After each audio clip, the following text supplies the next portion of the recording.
I welcome you all to my batch.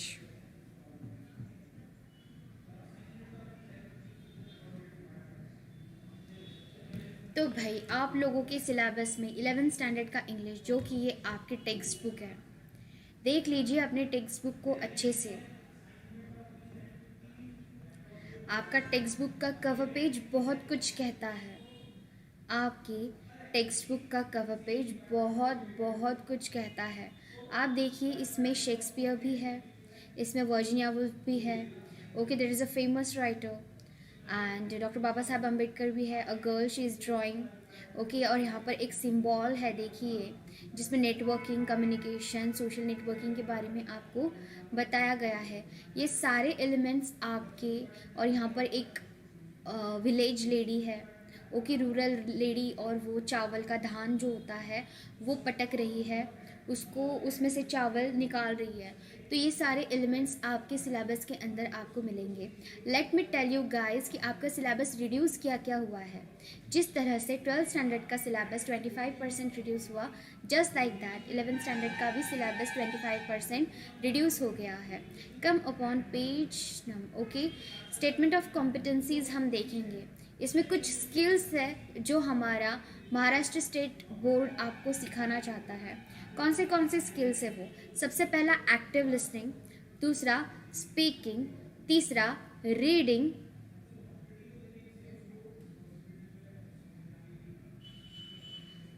चौथा writing, reading के बाद, okay, then study skills, then language study. ये सारे skills आपके अंदर इन्वॉल्व करना चाहता है, इनकलकेट करना चाहता है महाराष्ट्र स्टेट बोर्ड। ओके, आप स्टेट बोर्ड का सिलेबस पढ़ रहे हो तो ये आपके लिए देखना, ये आपके लिए समझना काफ़ी ज़्यादा ज़रूरी है। तो ऐसे कौन से टॉपिक्स है जो आपके सिलेबस में से रिड्यूस किए जा चुके हैं? तो उसमें है unit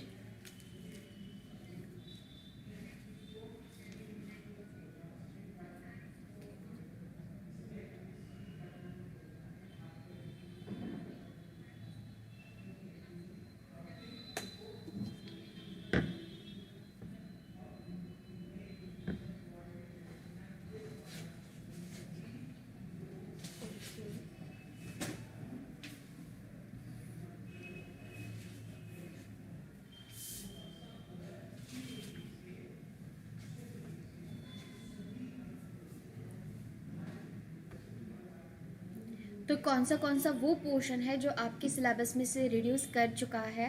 okay, that is being neighbourly unit 1.1, ये आपके सिलेबस में से उड़ चुका है।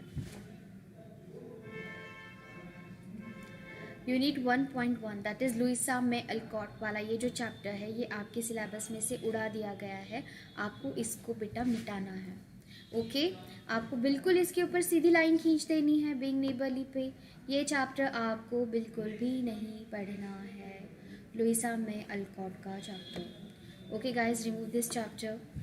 पेंसिल से करना आप लोग, पेन से मत करना, ठीक है? उसके बाद आपका कम हो चुका है, दैट इज़ वन, एक लेसन और एक पोइट्री। दैट पोइट्री का नंबर है 2.6, ठीक है? तो ये एक poetry 2.6 the planners by Boey Kim Cheng, ये भी आपकी कम हो चुकी है। पेज नंबर 91, ये आपके सिलेबस में से कम हो चुकी है। This has been reduced from your syllabus guys.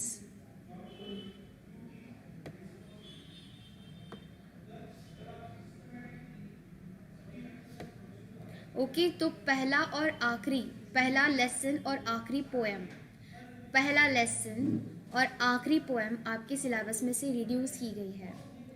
पहला लेसन और आखिरी पोएम, पहला लेसन और आखिरी वाली पोएम, सबसे आखिरी वाली 2.6, 1.1 and 2.6 has been reduced from your syllabus.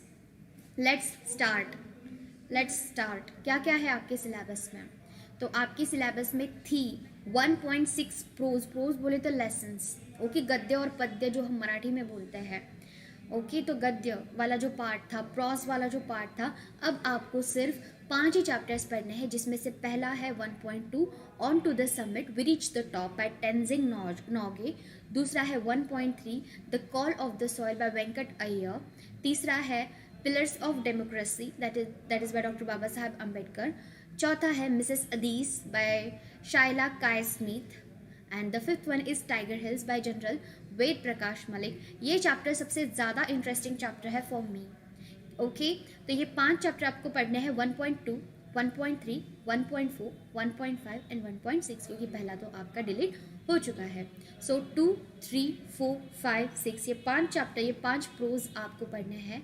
और पोइट्री में हम पढ़ेंगे unit 2.1 that is cherry tree bye Ruskin bond. He is a very famous writer, Indian writer है रस्किन बॉन्ड, इंग्लिश में लिखता है। तो ये हिज क्या कहते हैं ना उसको, एंग्लो इंडियन है रस्किन बॉन्ड। इनकी बहुत सारी अगर आप बुक्स पढ़ते होंगे, if you are a person who loves to read, तो आपने इनका एक बुक ज़रूर पढ़ना, a train to Deorali. Okay, he is a very renowned writer and I totally admire his writing. So उनका पहला पोएम है, हमको पहला पोइट्री हमको, first one is the cherry tree, the second one is the sober of Victor Hugo. ये भी एक बहुत फेमस पोएट है। उसके बाद 2.3 there is another sky by Emily Dickinson. Then unit 2.4 upon Westminster's bridge by William Wordsworth. Wordsworth का नाम तो आपने सुना ही होगा। आई गेस बिना वर्ड्सवर्थ के पोएम के आपका फर्स्ट टू 10th का इंग्लिश पूरा नहीं होता। Got it? Wordsworth is a very huge name into the English literature. Then unit 2.5 nose versus eyes. ये चैप्टर बड़ा, ये पोइट्री बड़ी इंटरेस्टिंग है। ये जो पोएम है ये बड़ी ही इंटरेस्टिंग है, नोज वर्सेस आइज। आप में से जितने लोग मेरे जैसे चश्मा लगाते होंगे ना, आप में से जितने भी लोग मेरे जैसे चश्मा यूज़ करते होंगे, उन लोगों के लिए ये चैप्टर बड़ा ही मज़ेदार है। That is nose versus eyes. चश्मा हम किस बात के लिए लगाते हैं बच्चों? क्योंकि हमको दूर का नहीं दिखता। मेरे को जो चश्मा है मुझे दूर का नहीं दिखता। Okay, my स्पेक्ट्स number is very, क्या कहते हैं उसको, ग्रेटर 1। बहुत बचपन से 9th स्टैंडर्ड से चश्मा लगा हुआ है। तो भाई चश्मा होता है आँखों के लिए, लेकिन चश्मे का बोझ कौन उठाता है? हमारी नाक।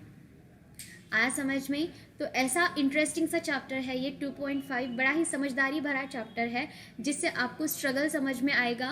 कान के ऊपर इसकी डंडियाँ लगी होती है, नाक के ऊपर पूरा वेट होता है चश्मे का। अगर हमारी नाक नहीं होती तो आप सोचो क्या हम ये आँखों पर चश्मा लगा पाते? Just imagine guys, just imagine, क्या हम ये चश्मा लगा पाते थे आँखों पर अगर हमारी नाक ना होती तो? अगर ये सब कुछ फ्लैट होता तो आप सोचो ये चश्मा हम कैसे लगाते? Was it going to be like this or something else? Then हमारा section number 3 है, that is writing skills. First chapter is expansion of ideas. आपको writing skills आपकी डेवलप करनी है, क्योंकि आपको 6 skills जो महाराष्ट्र स्टेट बोर्ड सिखाना चाहता है उसमें से एक बहुत महत्वपूर्ण है active listening, active writing. Okay, उसके बाद में स्पीकिंग, ये सारे केसेस में स्टडी स्किल्स, ये सब में इंपॉर्टेंट स्किल है जो आपको वो डेवलप करना चाहते हैं, वो है राइटिंग स्किल। तो आपको इसमें करना है फर्स्ट एक्सपांशन ऑफ आइडियाज़, दूसरा ब्लॉग राइटिंग्स, तीसरा ईमेल राइटिंग, चौथा इंटरव्यूज़, पांचवा film review and the last the art of compering. ये सारे आर्ट्स, ये सारे स्किल्स आपको सीखने हैं इनटू द सेक्शन 3। इसमें से कोई भी चैप्टर कम नहीं किया गया है, समझे आप लोग? उन्होंने एक प्रॉज, एक पोइट्री कम कर दी, लेकिन राइटिंग स्किल्स कम नहीं किए। क्यों नहीं किए? क्योंकि बोर्ड चाहता है कि हमारे बच्चे जो है, हमारे बोर्ड में पढ़ने वाले बच्चे जो है, उनका writing skills up to the mark हो, उनका जो राइटिंग स्किल है वो अप टू द मार्क हो। Then section 4 that is general drama. आप लोग कभी अगर नाटक देखने गए होंगे, ओके, एक अलग फील आता है, क्योंकि आप देखो मूवी में जो आप देखते हो ना बेटा, वो बहुत ज़्यादा कट एडिट हुआ होता है। There is a huge difference between a movie and a drama, a theater. Okay, movies में और थिएटर में बहुत बहुत बड़ा फ़र्क होता है।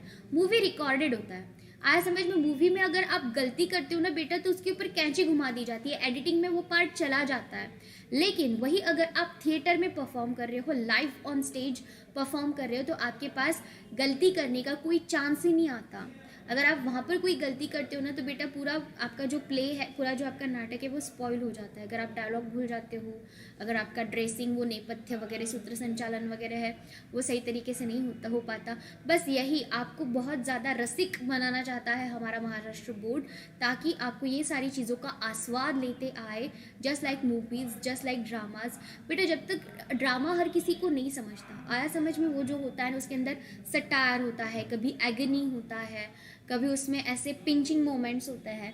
तो ये सब कुछ समझने के लिए ना थोड़ा आपके मन के जो दरवाजे हैं वो खुले होने चाहिए। तो बस आपके मन के दरवाजे खोलने का काम करता है हमारे टेक्स्ट बुक का सेक्शन 4, दैट इज़ ड्रामा जेना, जिसमें आपको ड्रामा कैसे देखते हैं, कैसे रसिकता से उसको देखते हैं, कैसे उसमें इंटरेस्ट आप ढूंढ सकते हो। ये है, आपको 3 ड्रामाज दिए हुए हैं टोटल इसमें। हिस्ट्री ऑफ इंग्लिश ड्रामा हम इसमें पढ़ेंगे। Second is the rising of the moon by lady Gregory and extracts of drama, एक बड़े ड्रामा का एक्सट्रैक्ट हम देखेंगे। A midsummer night's dream by William Shakespeare, is a renowned, क्या कहते हैं उसको, आद्य British novelist, that is William Shakespeare. And the enemy of the people by Henrik John Ibsen. इनके ड्रामाज हम पढ़ेंगे, इनके ड्रामाज को हम फील करेंगे लिटरली पढ़कर। हम उस एरा में जिएंगे जिस एरा में विलियम शेक्सपियर ने ये ड्रामाज लिखे थे।